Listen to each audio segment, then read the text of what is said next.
Урматтуу президентибиз Садыр Нуркожоевич, 2022 жылдын башында биз сизге алыскы Сүлүктүү шаарынын спортсмендери, жаштары, элдери кайрылуу жасаганбыз.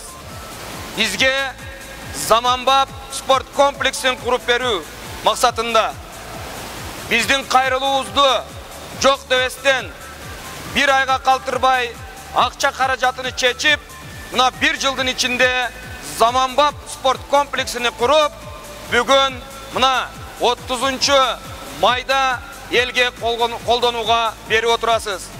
Урматтуу Садыр Нуркожоевич, Сүлүктүү элинин, Сүлүктүү аксакалдарынын, Сүлүктүү жаштарынын, Сүлүктүү жаш спортсмендеринин атынан сизге терең ыраазычылык айтабыз.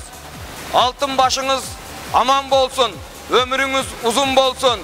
Кудай буйруса, Алла насип кылса, мына ушул сиз салып берген заманбап спорт комплексинде Кыргызстандын желегин бийик желбиреткен, Кыргыз элинин даңкын далайга, алтын алайга чыгарган жаш спортсмендер өсүп чыгышыны Алла Тааланан сурап кетебиз.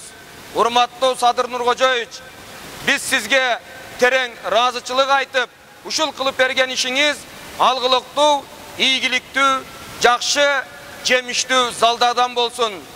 Ошондой эле ушул залга өз салымын кошкон Камчыбек Кыдыршаевичке дагы терең ыраазычылык айтабыз. Урматтуу Садыр Нуркожоевич, элибиздин, журтубуздун, карапайым элдин үнүн уккан, ел үчүн кызмат кылган президенттерден болуп жүрө бериңиз. Сизди урматтоо менен Сүлүктүү шаарынын жаштары, аксакалдары, Сүлүктүү шаарынын эли сизге рахмат айтып, ыраазычылык айтабыз. Мына ушундай иштерди көп жасап, элдин алкышыга татып, ыраазычылыгын алып жүрө бериңиз. Элиңиз сизге рахмат айтат, урматтуу Садыр Нуркожоевич.